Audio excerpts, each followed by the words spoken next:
안녕하십니까? 행복한 안식일입니다. 기도해 주셔서 저희 목회자들은 북미주 한인교회 지도자 연수에 잘 다녀왔습니다. 아름다운 찬양으로 우리 마음 가운데 하늘의 평화를 주신 우리 네 분께 또 진심으로 감사를 드립니다.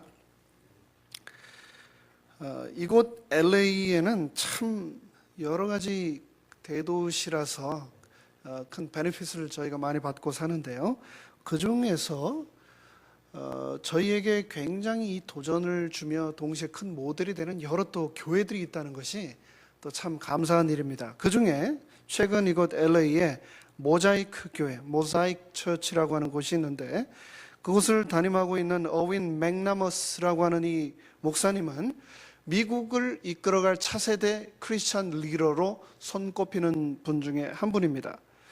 이 모자이크 교회는 이분을 목사님으로 모시고 나서 성도수가 2,000명을 돌파하게 되었습니다. 그런데 그리고 나서 성도가 2,000명이 넘자 이 목사님은 가지고 있던 기존의 교회 건물을 처분하고 팔아서 없애버리고 매각하고 교회 모든 짐을 거대한 이사트럭 4대에 싣고 LA 지역에 복음이 필요하다라고 생각되는 곳을 돌아다니면서 매주 예배를 드리고 있습니다. 굉장히 독특하죠. 그런데도 이 교회의 성장과 부흥의 역사가 멈추지 않는 겁니다. 근데 이 목사님이 이런 말을 했습니다. 하나님의 교회는 콧불소 때와 같아야 한다. 하나님의 교회는 뭐가 같아야 된다고요? 콧불소 때와 같아야 한다. 여러분 동물원에 가서 콧불소 보셨습니까? 여기 LA 주에 가도 콧불소가 있습니다. 그렇죠? 콧불소를 영어로는 rhinoceros, 복잡해서 줄여서 rhino라고 하죠. 한국말로는 몰랐는데 무소라고 한다고 그래요. 무소.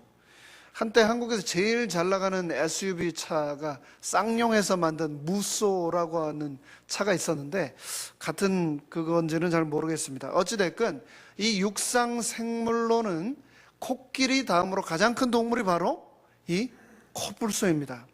수컷들은요 몸 길이가 4m까지 자라고 몸의 높이가 2m, 그리고 몸무게가 큰 놈들은 3.6톤까지 나갑니다. 킬로그램으로 환산하면 3,600kg, 파운드로 하면 7,000파운드가 넘는 거죠. 근데 이 온 몸의 피부는 또 얼마나 두껍고 딱딱한지, 이 코뿔소가 달려 들어올 때 우리가 총으로 코뿔소를 쓰러뜨려서 살아나 보려고 아무리 총을 쏴도 그 총알이 이 코뿔소를 쓰러뜨리지 못합니다. 또 실제로 어떤 적이 있었냐면은 시속 60km, 약 40마일이 넘는 속도로 달려가는 집차를 이 코뿔소가 들이받아서 박살낸 그런 기록들도 있습니다. 근데 이 코뿔소가 한번 뛰기 시작하면 50km까지 속도를 내며 뛴다고 합니다. 이 50km라고 하는 속도를 우리가 차만 타고 다녀서 뭐 얼마 안 되는 줄 아는데, 이 리오 올림픽에서 100m 금메달을 딴 사람이 몇 초에 뛰었습니까? 100m를 9.8초에 뛰었죠. 그거를 킬로미터로 시속으로 환산을 하면 36km랍니다. 전 세계에서 가장 빠른 사람이 100m 뛰는 속도로 뛰어도 36km인데 시속, 코뿔소가 50km로 뛴대요. 50km. 그러니까 우리가 달리기 할 때, 운동할 때 트레드밀에서 그 6마일, 킬로로는 10km만 놓고 뛰어도 얼마나 숨이 차는지 몰라요. 저는 그 이상은 아예 뛸 수가 없습니다. 그런데 코뿔소가 그렇게 뛴다는 겁니다. 근데 이 코뿔소가 그렇게 빠른 속도로 뛰는 것, 그게 진짜 문제가 아니고, 이 코뿔소는 뛸 때 어떻게 뛰냐면 떼로 뛴대요. 떼로. 한 마리가 아니고 3톤이 넘는 이 동물들이 어떻게 뛴다고요? 떼로 뛰는데, 여기서 진짜 더 문제가 있습니다. 가장 큰 문제는 뭐냐면 이 코뿔소가 근시랍니다. 근시. 10m까지 밖에 안 보인대요. 10m까지 밖에 안 보이는 이 코뿔소들이 떼를 지어서 50km로 뛰면 어떻게 될까요? 그 앞에 있다가는 큰일 나겠죠. 이 50km 속도로 달리는 이 코뿔소들은 불과 10m밖에 보이지 않는데, 그 10m 훨씬 밖의 것들은 아예 보지도 못한 채 뛰는 겁니다. 이 코뿔소들이. 그런데 궁금한 게 있습니다. 이 코뿔소들이 보이지도 않는 이 자기 시야를 벗어난 이 10m 앞의 것들이 보이지도 않는데 어떻게 뛸 수 있을까? 무언가에 부딪히거나 다치거나 빠지거나 이러할 염려를 코뿔소는 하지 않나? 그런 생각 꼭 하지 않으십니까? 이 코뿔소들은 뛸 때 그런 걱정을 안 합니다. 안 하니까 뛸 수가 있겠죠. 그런데 이 코뿔소들이 어디에 다른 동물에 부딪혀서 죽거나 다치거나 할까요? 하지 않습니다. 왜요? 다른 동물들이 피하기 때문입니다.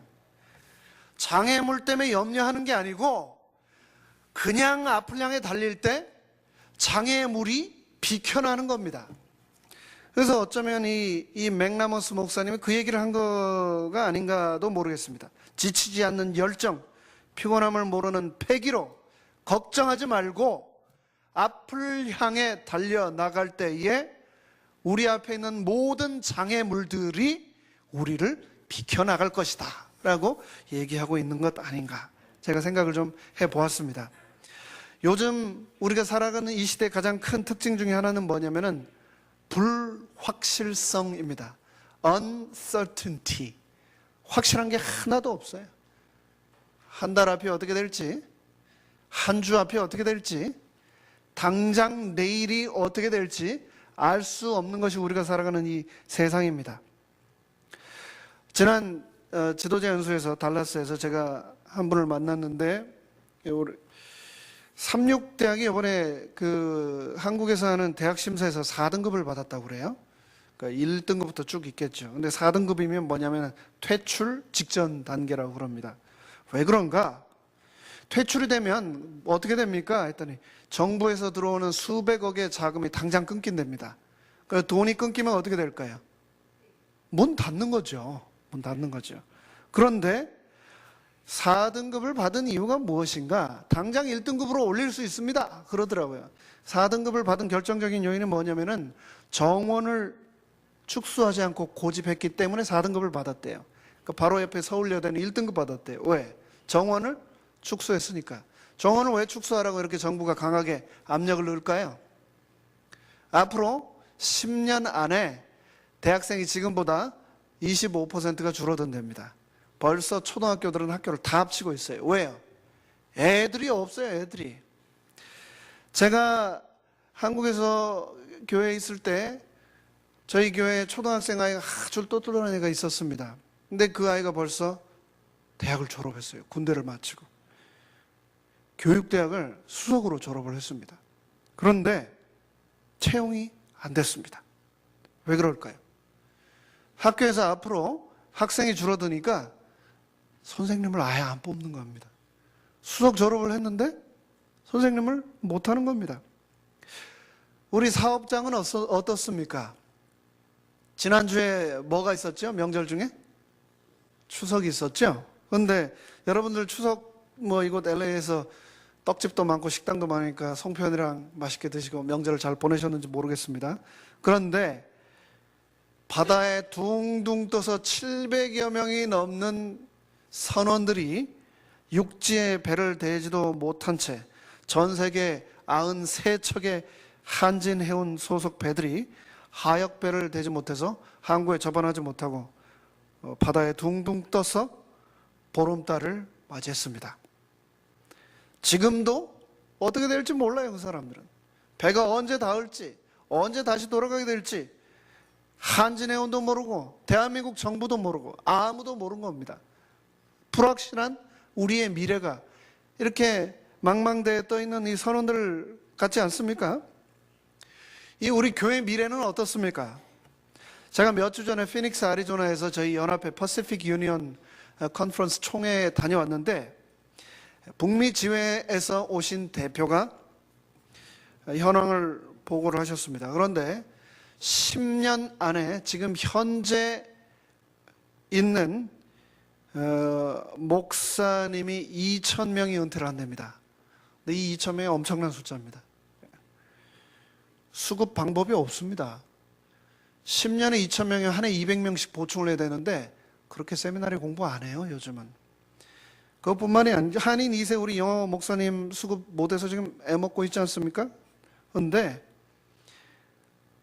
교회 한 군데 오프닝 나면 이력서가 20통, 30통 들어간다고 우리가 지금 그러고 있는데 앞으로 달라지는 겁니다. 그런데 제가 생각해 보기엔 진짜 문제는 목사님들이 없어서 교회가 어떻게 되나, 문 닫게 되나 하는 걱정보다 이 교회가 과연 앞으로 10년을 어떻게 버텨낼 것인가. 그 걱정이 저는 또 되는 겁니다. 이 미국 속담에 그런 말이 있죠. 죽음과 세금 빼고 확실한 건 세상에 하나도 없다. 정말 확실한 게 하나도 없는 그런 세상입니다. 지금 일하시는 분들은 열심히 소셜 시큐리티 붙고 계시죠? 은퇴하셔서 타실 수 있을까요? 62세 때 준다고 하는 거 65세로 미뤄지고 68세 언제까지 미뤄질지 모르겠습니다. 그나마 70 넘어서라도 탈 수 있으면 다행하니까. 지금 타고 있는 소셜 시큐리티 그거 언제까지 타실 수 있을 것 같습니까? 모르는 겁니다. 여러분 메디칼 메디케이드 받고 계시죠? 그 베네핏이 어떻게 지금처럼 계속 될 것 같습니까? 자꾸 베네핏이 줄고 있습니다. 이러다 내가 아프면 정작 아파서 돈 받아야 될 때 돈 못 받으면 어떻게 될까? 염려되지 않으십니까? 내가 지금 받고 있는 웰페어 언제까지 지원된다는 보장 없습니다. 이게 축소되거나 더 이상 연장되지 않고 중단되면 어떻게 하나? 이런 불확실성으로 가득 찬 것이 바로 오늘을 살아가는 우리 이 시대인데 우리 재림 성도들은 어떻게 살아야 할 것인가? 내 눈 앞에 마치 코뿔소처럼 10m 앞밖에 보이지 않는데 그 너머를 바라보면서 막연하게 공포에 사로잡혀 살아가야 할 것인가? 아니면 비록 보이지는 않지만 하나님의 인도를 바라보면서 코뿔소 태처럼 그냥 뛰어가면서 열심히 질주해야 할 것인가? 아무 계획 없이 막무가내로 뛰자는 얘기가 아닙니다. 우리가 때로는 인내하고 잠잠하게 기다려야 할 때도 분명히 있죠. 하지만 일단 우리가 행동을 취해야 될 때가 되면 모든 것을 불사르는 열정이 또한 있어야 됩니다. 그런 열정이 없으면 우리 앞에 도전들을 우리가 결코 넘어갈 수 없기 때문입니다. 엄청난 장애물을 우리는 분명히 만날 것이고 태산 같은 하루하루를 우리는 정복해 나가야만 합니다. 그 일을 위해서 우리에게 꼭 필요한 것은 무엇인가? 바로 소망입니다. 산 소망 대신 예수님 없이 우리가 이런 일들을 어떻게 극복해 나가고 코뿔소처럼 전진할 수 있겠습니까? 그래서 저는 오늘 여리고성을 무너뜨리고 아이성을 점령하고 기드온까지 항복을 받아낸 이 여호수아와 이스라엘 백성들이 어떻게 한 치 앞도 보이지 않는 가나안 정복의 역사를 하루하루 코뿔소처럼 전진하며 뚫고 나갔는지에 대해서 우리 이 시대에 불확실성의 시대를 살아가는 우리에게 참된 모본이 되어주고 있는 여호수아를 만나기 위해서 오늘의 본문 여호수아 10장 속으로 다 함께 들어가 보도록 하겠습니다. 오늘 제가 드릴 말씀의 제목은 열정은 태양도 멈춘다입니다. 열정은 태양도 멈춘다. 여리고성과 아이성을 점령한 이 이스라엘 군은 다시 전열을 가다듬고 가나안 남부 또 가나안 북부의 막강한 연합군과의 전쟁을 준비하고 있습니다. 이 전쟁은 하루 이틀, 한 달, 두 달에 끝나는 전쟁이 아니라 장장 7년이 넘게 걸리는 엄청난 긴 전쟁이었습니다. 그 전쟁의 첫 발을 내디딛는 순간이 바로 이 여호수아 10장입니다. 적들 중에 만만한 적은 하나도 없었습니다. 싸워서 이길 수 있다고 하는 승리가 보장된 왕도 하나도 없었습니다. 그런 불확실한 미래, 파헤쳐 나가야 될 이 전쟁의 파국 속에서 과연 이스라엘은 어떻게 그 길을 헤쳐 나갔는가 살펴보겠습니다. 가나안 이 땅 남부에 여러 민족과 왕들이 있었는데 그 중에 가장 거대한 성을 소유하고 있었던 큰 민족이 바로 기브온 족속이었습니다. 그런데 우리가 저번 시간을 통해서 본 것처럼 이 기브온 족속이 어떻게 했습니까? 여호수아와 이스라엘 백성들에게 거짓말하고 평화 조약을 맺었죠. 그 소식을 듣고 남부 지역의 왕들은 엄청난 충격을 받았습니다. 이스라엘과 전쟁을 하면 가장 앞에서 용맹스럽게 우리를 지켜줘야 할 주력 부대인 이 기브온 족속이 항복을 해버린 겁니다. 그러자 이 남부의 왕들은 어땠을까요? 첫 번째, 엄청난 충격을 받았을 것입니다. 가장 막강한 군대를 잃었으니까요. 그리고 두 번째, 이 남부의 왕들이 무엇을 느꼈을까요? 엄청난 배신감을 느꼈겠죠. 우리를 버리고 이스라엘에게 붙어? 그래서 이 남부 왕들은 곧바로 시급하게 연합군을 결성하여서 이스라엘을 치기 이전에 자기들을 배신한 누구를? 기브온 족속을 치기 위해서 그들에게 복수의 칼을 들고 진격을 하고 있는 장면입니다. 왜 이 남부 5 왕들은 이스라엘을 놔두고 이스라엘보다도 더 먼저 이 기브온 족속들을 점령하려고 했을까요? 첫 번째는 우리가 생각할 수 있는 것처럼 배신자들에게 복수를 하겠다라고 하는 집념 때문이었고, 두 번째는 이 기브온이라고 하는 땅이 가나안 남부 지역 전체를 보았을 때도 너무나 중요한 전략적 요충지였기 때문에 그곳을 빼앗긴다면 이스라엘과의 전쟁에서 승리할 수 없다는 것을 알았기 때문에 이 남부의 연합 전선, 연합군들은 이 기브온을 사수하기 위해 그곳으로 가장 먼저 쳐들어갔던 겁니다. 기브온은 막강한 나라였습니다. 그럼에도 불구하고 이 기브온은 남부 연합군들이 쳐들어온다고 하는 소리에 두려워 떨지 않을 수 없었습니다. 왜 그랬을까? 그들은 이스라엘이 있음에도 불구하고 이 가나안 남부의 왕들이, 그들의 군사들이 얼마나 잔인한 사람들인가를 잘 알고 있었기 때문이었습니다. 그래서 이 기브온 부족은 곧바로 남부의 왕들이 쳐들어온다고 하자 어디에 도움을 요청했을까요? 제일 먼저 바로 얼마 전에 평화조약을 맺었던 여호수아에게 도와달라고 급하게 사신을 파견을 한 것입니다.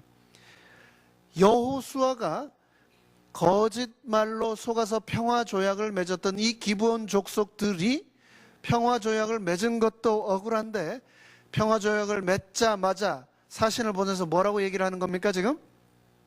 우리가 죽게 되었으니까 우리를 위해서 군인들을 끌고 와서 우리를 지켜달라고 살려달라고 요청을 했을 때 여호수아의 마음이 어땠을까요? 속은 것도 억울한데 에이 내비둬버려서 그냥 쫄딱 망하게 해버릴까? 라고 하는 생각을 했을까요? 여호수아 10장에 보면 여호수아는 결코 그런 생각을 하지 않았습니다. 속아서 맺은 조약이긴 하지만 여호와 하나님의 이름으로 맺은 조약이기 때문에 그들을 지키기 위해서 그 밤 바로 전군을 출동시켜서 길갈에서 기브온까지 40km가 넘는 해발 1800m가 넘는 그 길을 행군해서 기브온 족속들을 지키기 위해서 여호수아는 총력을 다했습니다. 막강한 연합군이 기다리고 있었음에도 불구하고 여호수아는 두려워 떨지 않았고 기브온을 지키기 위해 생명을 걸었던 것입니다. 성공과 실패에 대해서 굉장히 오랫동안 연구를 한 그 분야 연구의 권위자인 나폴레온 힐이라고 하는 사람은 자신의 책 성공의 법칙이라고 하는 책에서 성공한 사람 500명을 깊이 연구한 결과 그들에게서만 발견되는 공통점이 한 가지 있다라고 하면서 그의 책에서 뭐라고 얘기를 했냐면은 이들에게서 발견되는 공통점은 바로 무엇이냐면 자기가 꼭 이루기를 원하는 목표가 그들에게는 있었다라고 말을 하고 있습니다. 너무나 당연한 거 아닌가라고 생각을 할 수도 있습니다. 하지만 여러분, 우리의 자녀들이 손자들이 있으면 한번 물어보십시오. 얘야, 너 커서 뭐 할래? 너 대학 가서 뭐 공부할 거야? 그럼 뭐라고 합니까? 똘똘하게 마음속에 뭐 정하고 있는 애들도 있어요. 그런데 상당히 많은 아이들이 뭐라고 하냐면요, 몰라요. 모른다고 하는 겁니다. 목표가 없어요. 마음속에 뭘 해야 될지, 내가 가장 잘할 수 있을지, 가장 의미 있게 인생을 살 수 있을지 모르는 겁니다. 몰라요, 실제로. 그런데 성공한 사람들은 안다는 겁니다. 뭘 해야 할지 마음속에 뭐가 있다고요? 목표가 분명하다는 겁니다. 분명하다는 거예요. 제가 아는 한 여자아이는 아주 어린 여자아이예요. 근데 꿈이 뭐니? 한번 그 조그만 애가 뭐라고 얘기하냐면 피부과 의사예요. 그렇게 얘기를 하는 거예요. 피부과 의사가 뭔지 아나? 근데 얘가 정말 그렇게 마음속에 가졌던 꿈을 정말 가지고 열심히 공부를 해서 고등학교에서도 좋은 성적을 얻고 로말린다 메디컬 스쿨에 들어갔습니다.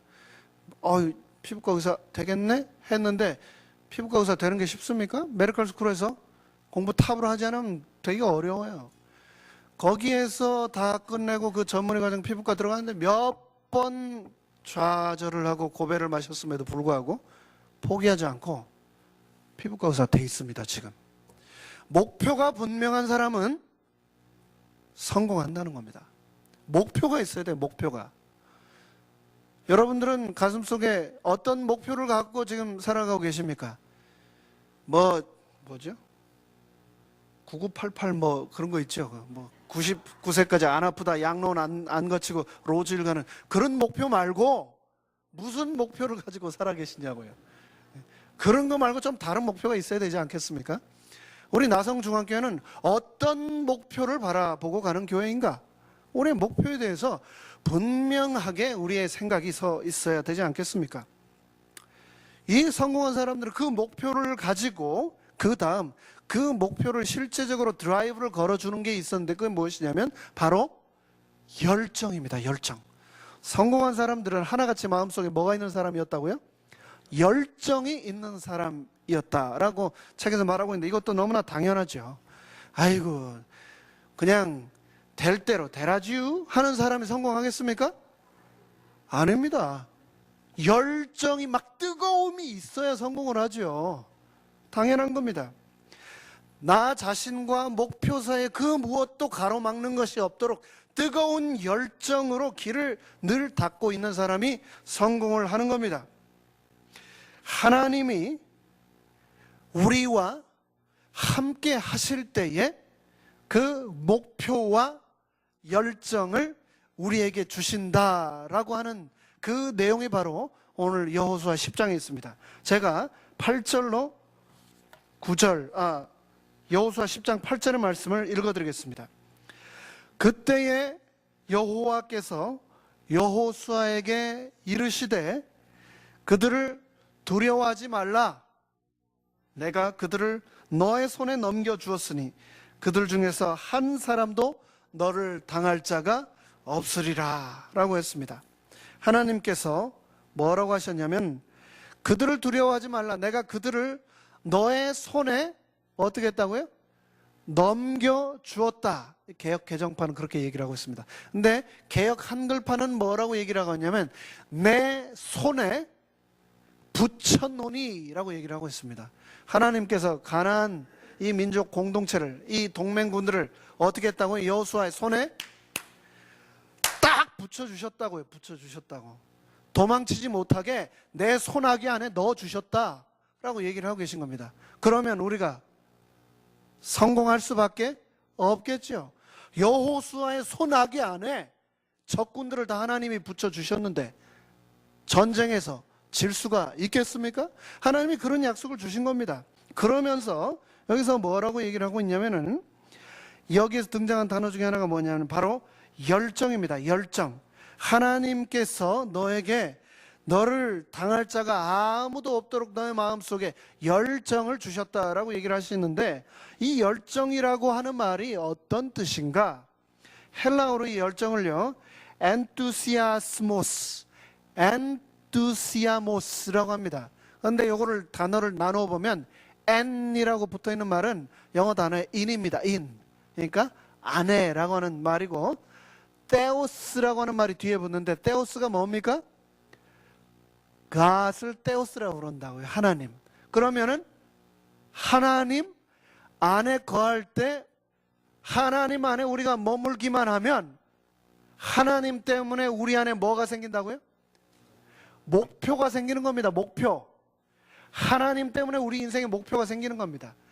그 목표를 이룰 수 있도록 하나님 안에 우리가 머물면 그 목표를 이루도록 우리에게 무엇을 주신다고요?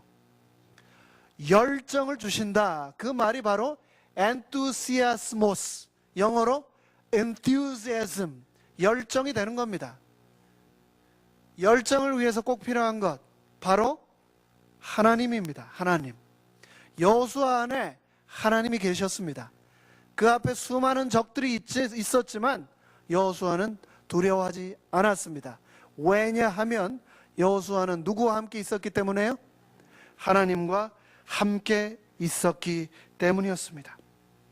오늘 제가 드리는 말씀의 제목은 뭐라고요? 열정은 무엇도 멈추게 한다고? 태양도 멈춘다.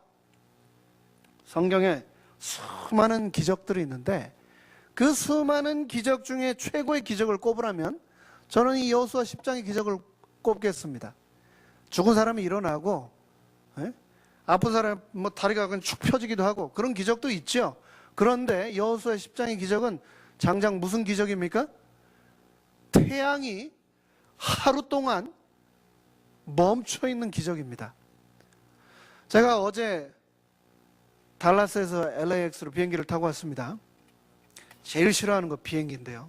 좁으니까 이러고 막 있는 게 너무 힘드니까. 그러면서 계속 비행기 그 화면에 나오잖아요. 지금 어디를 향해 갖고 지금 몇 마일로 가고 있다. 속도를 보니까 전속력으로 한참 날아갈 때 보니 한 500마일 하더라고요. 500마일.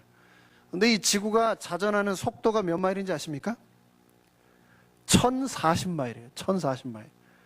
전속력으로 날아가는 비행기보다 2배 넘게 빠른 속도로 이 지구가 돌고 있는 겁니다. 근데 그 지구를 하나님이 어떻게 하신 겁니까? 여호수아 10장에서 그 지구를 홀드하고 계신 거예요. 왜요? 여호수아의 인튜지애즘 때문에, 그 가슴 속에서 터져나오는 열정 때문에 그 기도를 하나님이 들으시고 1040마일로 돌아가는 이 지구를 홀드하고 계신 거라고요. 굉장하지 않습니까? 태양도 붙드셨던 하나님이 내가 가슴 뜨겁게 열정을 가지고 기도하면 나의 기도를 하나님이 들으실까요? 태양을 붙드셨던 그 하나님께서 나의 기도 또한 들으실 것을 저는 믿습니다. 우리에게 목표를 주시고 그 목표를 성취할 수 있는 열정을 허락하시고 그 일을 위하여 태양까지 붙드셨던 하나님께서 분명히 우리와 함께 하시고 그 우리의 성취에 함께 하실 것을 저는 믿습니다. 그런데 목표를 이룰 수 있는 열정을 하나님께서 주신다고 했는데, 근데 어떤 거는 보면 진짜 열정 같은데 어떤 거는 저게 진짜 열정이야? 미친 거 아니야? 이렇게 생각되는 것들이 있을 수 있습니다. 도대체 무모함과 열정의 차이는 뭘까요? 여러분은 어떻게 생각하십니까? 모든 게 다 열정입니까? 때로는 말도 안 되는 무모한 일들을 하는 경우도 있습니다. 제가 오늘 라디오를 들어보니까 퀴즈가 나오더라고요. 오페라하고 뮤지컬의 차이가 무엇인가? 뭔지 아십니까, 여러분?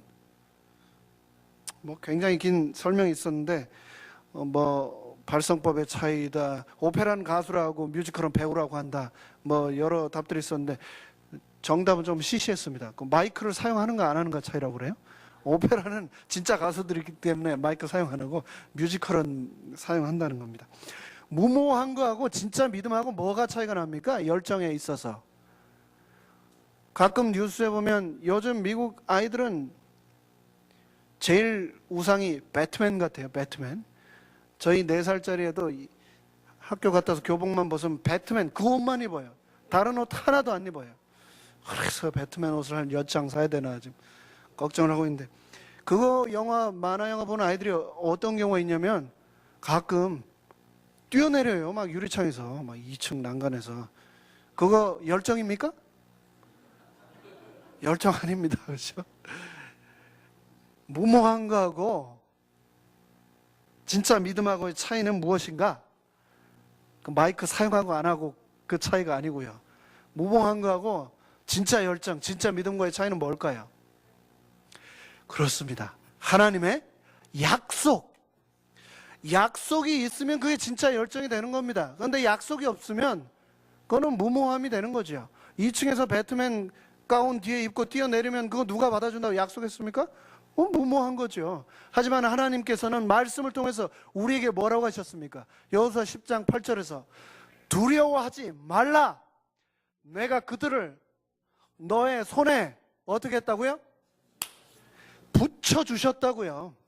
약속이 있잖아요. 그 약속 때문에 나의 믿음이 진짜 열정이 될 수 있는 겁니다. 우리가 성경을 읽어야 하는 이유 왜입니까? 성경 안에 있는 하나님의 약속을 우리가 날마다 발견하며 확신해야 하기 때문입니다. 성경 속에 있는 하나님의 약속 때문에 나의 열정이 현실이 되기를 간절히 바랍니다. 하나님은 우리가 간절히 도움을 바라기를 원하신다라고 여호수아 10장에서는 또 말하고 계십니다. 하나님은 스스로 돕는 자를 도우시는 겁니다. 사과 참 맛있게 잘 익었다, 저 사과 먹고 싶다 하면은 그 사과나무 밑에 입 벌리고 누워 있으면 사과가 떨어져서 입으로 들어갑니까? 잘 떨어져 봐야 이나 부러지고 얼굴에 멍이나 들죠. 따 먹어야, 스스로 노력을 해야 그 사과가 내 입으로 들어가는 것 아닙니까? 하나님은 기적을 베푸실 수 있는 분임에 분명합니다. 기적을 베푸셨습니다. 그리고 나를 위해서도 기적을 베푸실 수 있습니다. 하지만 그 기적을 위해서 내가 최선을 다해야만 하나님께서는 기적의 문을 열어주신다라고 여호수아에서 기록을 하고 있습니다. 해가 뉘엿뉘엿 져갈 때 가나안 족속을 전멸하라고 하나님은 말씀하셨는데 사력을 다하였지만 아직도 수많은 적이 남아 있을 때 여호수아는 최선을 다한 다음에 하나님께 기적을 간구하는 기도를 드렸습니다. 그러자 하나님께서는 정말 태양을 붙드시는 놀라운 기적을 베풀어 주셨습니다. 그것도 태양이 중천에 머물러 종일토록 all day long, 히브리어 원어로 욤, 24시간 하루를 지칭할 때 사용하는 그 종일이라고 하는 단어를 사용하시면서 가나안 적군들이 완전히 전멸될 때까지 하나님은 태양을 붙드셨습니다. 그런데 이 여호수아 10장을 우리가 성경을 연구하고 때로는 또 설교를 듣고 때로는 우리가 나누면서 사실이 아닌 내용들이 덧붙여지는 경우들이 간혹 있습니다. 무조건 우리가 다 믿어서는 안 되는 것들인데요. 예를 들면 그런 겁니다. 어느 출판사에서 나온 성경책에는 어느 출판사에서 이런 글이 실려 있었습니다. 볼티모어시 커디스라고 하는 기계회사의 우주관계 과학자들이 인공위성의 궤도를 작성하기 위해 태양과 달과 주변 혹성들의 궤도를 조사하던 중 컴퓨터가 멈춰버렸다. 갑자기 원인을 조사를 해보니 계산상 하루가 없어졌음을 발견했다. 그때 한 사람이 갑자기 여호수아 10장이 생각나서 딱 봤더니 12절에 태양이 멈췄다는 사실이 기록되었다. 그래서 과학자들이 그 사라진 하루를 드디어 컴퓨터 전자계산기를 돌려가지고 찾아보았더니 여호수아 시대에 23시간 20분 동안 궤도가 정지했었다고 하는 계산을 얻게 되었다. 그래서 그 과학자들이 전부 다 하나님을 믿게 되었다. 이런 얘기 들어보셨습니까? 이거 다 뻥입니다. 계산할 수 없습니다. 컴퓨터 계산기로 지난 그 역사 사라진 하루 찾는 거 앞으로는 모르겠습니다. 지금 현재 과학으로는 불가능한 겁니다. 그런데 이런 그냥 너무 그냥 가슴이 뜨거워서 말도 안 되는 이야기를 어떤 사람이 그냥 재미삼아 만들어낸 거를 두고두고 돌아가지고 막 설교할 때마다 막 성경 가르칠 때마다 예화로 사용되는 경우가 굉장히 많습니다. 또 이런 것도 있어요. 미 항공우주국 어디입니까? 나사죠. 나사 과학자들이 컴퓨터를 사용해 연구하다가 지구에 연대 중 하루가 비어있음을 발견했다라고 하는 소문이 났다. 나사 과학자들이 하나님 여호수아 하루 뭐 이렇게 했다는데 나사에 문의를 해보니까 그런 연구한 적 없다라고 했습니다. 심지어 책도 나왔습니다. 조시아스 롱데이라고 하는 책을 찰스 토튼이라고 하는 사람이 이 내용으로만 책을 한 권을 써낸 것도 있습니다. 우리가 이 여호수아 10장을 통해서 분명하게 기억해야 될 것은 성경을 때로는 우리가 무리하게 말도 안 되게 과학으로 억지로 해석하려고 하는 유혹을 받을 때가 있습니다. 그런데 성경의 기적은 과학이 아닙니다. 말 그대로 기적은 우리가 기적으로 그냥 받아들여야 되는 겁니다. 물을 포도주로 만드신 것, 죽은 나사로를 살리신 것, 그거 어떻게 과학적으로 다 설명할 겁니까? 하나님께서는 굳이 그걸 다 과학으로 우리 보고 입증하라고 설명하라고 말씀하지도 않으셨습니다. 하나님은 그냥 우리의 기적을 베푸신 것이고 그것을 그냥 우리가 그대로 받아들이면 되는 겁니다. 한국에 그런 선전이 한참 유행해가지고 뭐 문제가 된 적이 있죠. 침대는 가구가 아닙니다. 침대는 과학입니다. 근데 그 광고를 하도 많이 들은 아이가 다음 중 가구가 아닌 것은 했는데 침대에 있는데 침대 가구가 아니라고 표시를 해가지고 그게 오답 처리 아니고 이거 정답으로 해줘야 된다 막 한참 그런 얘기가 한국에서 있었다고 합니다. 침대가 과학인지 가구인지 그거는 저는 중요하지 않고 기적은 과학으로 입증하는 것이 아니고 기적은 말 그대로 하나님의 능력 아닙니까? 그렇죠? 그 하나님의 능력을 우리가 있는 그대로 받아들여야만 하겠습니다. 또 이 여호수아 10장을 통해서 우리가 꼭 기억해야 될 것, 그것은 타이밍이 중요하다라는 겁니다. 타이밍이 중요하다. 제가 참 좋아하는 말씀, 전도서 3장의 말씀입니다. 천하의 범사가 기한이 있고 모든 목적이 이룰 때가 있나니 날 때가 있고 죽을 때가 있으며 심을 때가 있고 뽑을 때가 있으며 헐 때가 있고 세울 때가 있으며 울 때가 있고 웃을 때가 있으며 슬퍼할 때가 있고 춤출 때가 있나니. 남들 다 웃는데 혼자 웃고 있으면 그거 정상입니까? 남들이 다 슬퍼하는데 혼자 춤추고 있으면 그거 정상입니까? 때가 있는데 때에 따라 살아야 진정한 성공을 할 수 있는 것, 그건 너무나 당연한 사실입니다. 여러분이 생각하시기에 제가 옷을 좀 잘 입는 것 같습니까? 형편없이 입는 것 같습니까? 우리가 옷 잘 입는 사람 보고는 베스트 드레서라고 하고 못 입는 사람 보고는 뭐 엉터리라고 그러죠. 근데 제가 생각에 제가 그렇게 옷을 잘 입는다고는 생각이 안 됩니다. 10년 동안 양복 3벌 가지고 돌려 입는 사람이 뭐 그렇게 많겠습니까? 그것도 맨날 단에서는 목사가. 근데 이 옷 입을 때 기본이 있다고 그래요. TPO. T는 time, P는 place, O는 occasion, 경우. 시간과 장소와 경우에 맞춰서 옷을 입어야 진짜 베스트 드레서다, 그 말이죠. 옷 하나 입는 것도 뭐가 있다고요? 타임이 있다고요. 타이밍이 중요하다라고 얘기를 하고 있습니다. 여러분 여기 다저스구장 가까운데 자주들 가시죠? 그 야구 좋아하시는 분들은 참 정말 좋아하시고 자주 가실 겁니다. 근데 야구에서요, 타자가 타석에 들어서서 1루타를 쳤습니다. 1루에 나갔어요. 2번 타자가 또 쳤어요. 출루했어요. 1루 2루. 3번 타자가 또 안타를 쳤어요. 1루 2루 3루. 뭐가 됐습니까? 만루가 됐죠. 만루가 되었을 때 4번 타자가 나오면 뭘 해야 됩니까? 홈런 한 방 때려줘야 몇 점이 되는 겁니까? 4점이 되죠. 그런데 이 4번 타자가 나와서 병살타 때려가지고 3아웃 체인지 되면 어떻게 되는 겁니까? 팀 완전히 다 말아먹는 거죠. 야구에서도 이기려면 타이밍을 맞춰야 되는 겁니다. 아무리 안타를 쳐도 결정타가 안 나오면 그 때를 놓치면 결코 승리할 수 없는 겁니다. 여호수아가 지금 만루가 됐습니다. 완전히 전멸시켜야 되는데 때가 부족했습니다. 시간이 딸렸습니다. 그래서 하나님께 기도하고 만루 홈런을 날리고 이스라엘 백성은 완전 대승을 거둘 수 있었죠.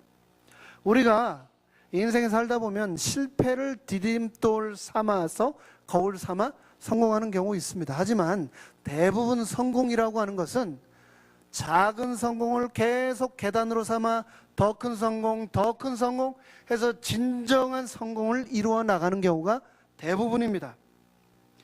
진짜 성공을 위해서 우리는 타이밍을 굉장히 주의 깊게 안테나를 세우고 살아가야 합니다. 타이밍. 이 시대가 어떤 시대인가? 어디를 향해 가고 있는가? 내가 지금 하고 있는 일이 정말 이 타이밍에 적절한 일인가? 하나님이 원하시는 일인가? 우리가 생각을 해야 되는 겁니다.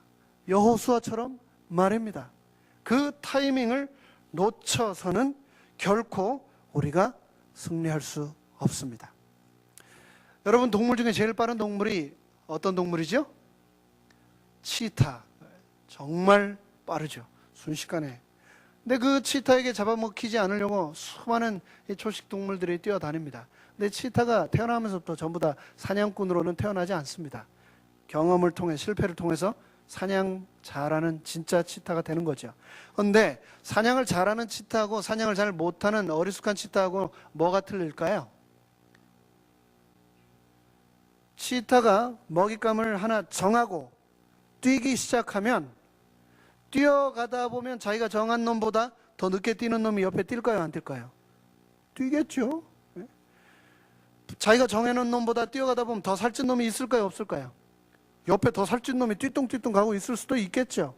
그래서 어리숙한 놈은 이놈 쫓아가다 어라? 또 이놈 쫓아가다 어라? 이놈 저놈 쫓다가 결국은 못 잡는 거죠. 그런데 능숙한 치타는 목표감을 한번 정하면 아무리 그 수백 수천 마리 중에 더 좋은 놈이 있을 것 같아도 그 한 놈만을 바라보면서 잡는 놈, 그 놈이 진짜 능숙한 사냥꾼 치타 아닙니까? 성공의 가장 중요한 비결 중에 하나는 바로 무엇이냐면은 집중한 것을 끝까지 이루어내는 겁니다. 끝까지 하는 것. 우리가 처음은 정말 멋지게 막 의리의리하게 화려하게 우리의 눈을 확 끌면서 하는 사람들, 하는 일들 많습니다. 그런데 끝까지 가는 경우는 별로 없습니다. 요즘 11월 달에 있을 대선 두 후보 힐러리와 누굽니까? 트럼프? 근데 어떻게 트럼프가 이제 모든 결과에서 다 힐러리를 앞섰습니다. 제가 요즘 참 궁금해요. 트럼프가 진짜 대통령이 되면 멕시코 담 다 쌓고 멕시코 대통령한테 진짜 돈을 다 받아낼까? 그런데 이 사람은 그렇게도 할 것도 같아요. 그래서 걱정이긴 한데, 대부분 정치인들은 선거에 앞서 수많은 공약을 합니다. 그런데 어떻게 됩니까? 당선되고 나면 언제 내가 그랬니 하는 경우가 참 많습니다. 씁쓸하죠. 그렇죠? 약장수들 있죠? 약장수들이 차려가는 사람들 불러놓고 막 별의별 희한한 거 다 하죠. 막 배에다 막 칼도 뜨고 막 벽돌도 깨고, 그리고 막 가장 무서운 거 하려고 할 때 잠깐 하고 약선전하다가 진짜 궁금한 거는 끝에 보여줍니까? 안 보여줍니까? 그걸 하다가 죽으니까 안 보여주죠. 그러니까 끝은 틀린 겁니다. 시작하고 끝은 틀린 거예요. 그런데 남들 뭐라고 할 것도 없죠. 매년 1월이 되면 우리 다 뭐 합니까? New Year's Resolution. 새해 결심하잖아요. 그런데 작심 3일. 3일을 못 가요. 3일을. 그런데 하나님께서는 우리들에게 그러지 말고 여호수아처럼 끝까지 하라고 했습니다. 끝까지. 가나안 적군들이 끝까지 단 하나도 남지 않을 때까지 전멸시키라고 했고, 여호수아는 전멸시켰습니다. 하나님께서는 우리에게 그런 근성을 보기를 원한다 하셨습니다. 하나님 있는 그리스도인들이 그냥 좋은 게 좋은 거고, 뭐 기든 말든 두리뭉실 이리 치나 저리 치나, 뭐 교회 다니다 말다, 물에 술 탄 듯 술에 물 탄 듯, 그러는 거 하나님은 원치 않으십니다. 여호수아처럼 한 번 시작한 전투를 끝내기를 원하시는 겁니다. 그 얘기가 바로 또 어디에 나오냐면은 이 여호수아 10장에 등장을 하는데, 해를 하나님이 길게 해 주셨고 진격을 하다 보니 도중에 동굴 속에 왕 5명이 숨어 있는 것을 발견했습니다. 그럼 보통 장군들이라면 어떻게 했을까요? 쪼무라기 죽여봐야 별거 없거든요. 그러니까 바로 동굴에 들어가서 왕들 다 탁 쳐서 내가 이렇게 왕을 해치웠다라고 하는 자신의 업적을 드러내려고 하는 유혹에 당연히 빠질 것입니다. 그런데 여호수아는 어떻게 했냐면은 16절과 18절을 보면, 왕들이 들어가 있다고 하는 소식을 듣고 들어가서 대판 전투를 하고 겨루기를 한 것이 아니고 큰 돌을 가져다가 그 동굴의 입구를 막아버립니다. 못 나오게. 당장 죽일 수 있는데 남겨놓은 겁니다. 왜요? 더 급한 일이 있으니까. 여호수아는 16절을 통해서 우리가 알 수 있는데, 이 사람은 우선순위가 뭔지 아는 사람이었습니다. 왕들은 가두어 놓고 이미 들어왔으니 남아있는 모든 적군들을 다 해치워야 한다라고 하는 이 우선순위를 알고 적군들을 끝까지 추격하고 본거지인 성읍들까지 완전히 파괴시키고 나서, 그리고 나서 이 왕들을 마지막에 처단을 합니다. 우리가 한 번 한 결심, 여호수아처럼 끝까지 확실하게 할 수 있으면 참 좋겠습니다. 우리가 1월부터 교회 여러 직분들을 맡았습니다. 봉사하겠다고 교회에 재직이 된 거죠. 근데 1월달, 2월달이 되면 안식일날 아무것도 못해요. 왜요? 회의한다고. 막 열성에 막 불이 붙어가지고 막 부서별 다 회의를 한다고 다 모이라는 겁니다. 뭐 어디에서 뭐 몇 호로 모이세요. 안식일에 성경부도 못하고 전도도 못합니다. 그놈의 회의 때문에. 그런데 그 열성이 1월, 2월, 3월 언제까지 갑니까? 8월까지 가면 많이 가요. 8월 되면 아이고 선거위원 언제 하나 하다가 이제 10월달 되면 이제 다 손 놓는 거죠. 선거위원 하는 거죠. 그런데 한국말에 그런 말 있죠.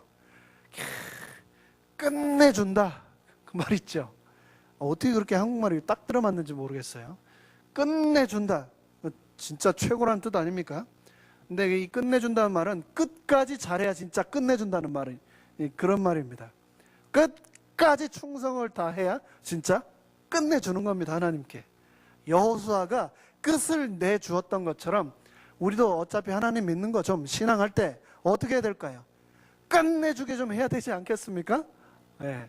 시간이 많이 지났기 때문에 과감하게 생략하고 제가 말씀을 마치겠습니다. 말라기 4장 1절에서 2절에서는 뭐라고 얘기하고 있냐면은 우리 하나님 만군의 여호와가 이르시기를 내 이름을 경외하는 너희에게는 의로운 태양이 떠올라서 너희를 지켜줄 것이다 라고 얘기를 하시면서 요한복음 8장 12절에서 예수님은 또다시 일러 가라사대 나는 세상의 빛이요 라고 말씀을 하고 있습니다.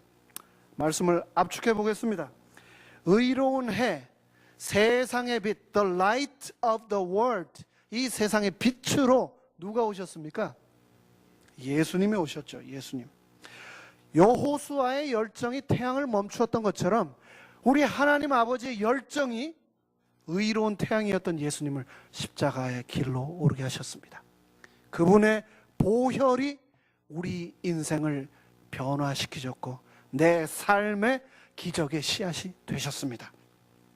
BC 1400년경 어느 날 역사상 가장 길었던 그 하루, 지지 않는 태양을 등에 지고 여호수아가 수많은 가나안 원수들과 싸웠던 것처럼 하나님께서는 바로 나를 위해서 오늘도 싸우고 계심을 기억하게 되시기를 간절히 바랍니다. 하나님께서는 기브온을 치려고 온 연합군들에게 우박을 내리셨습니다. 우박을 내리셨던 분도 하나님, 태양을 붙드셨던 분도 하나님, 그 하나님을 내가 가슴에 모시고 오늘도 열정을 가지고 무소처럼 콧불소처럼 앞을 향해 달려간다면 내 앞에 모든 장애물들은 피해갈 것입니다.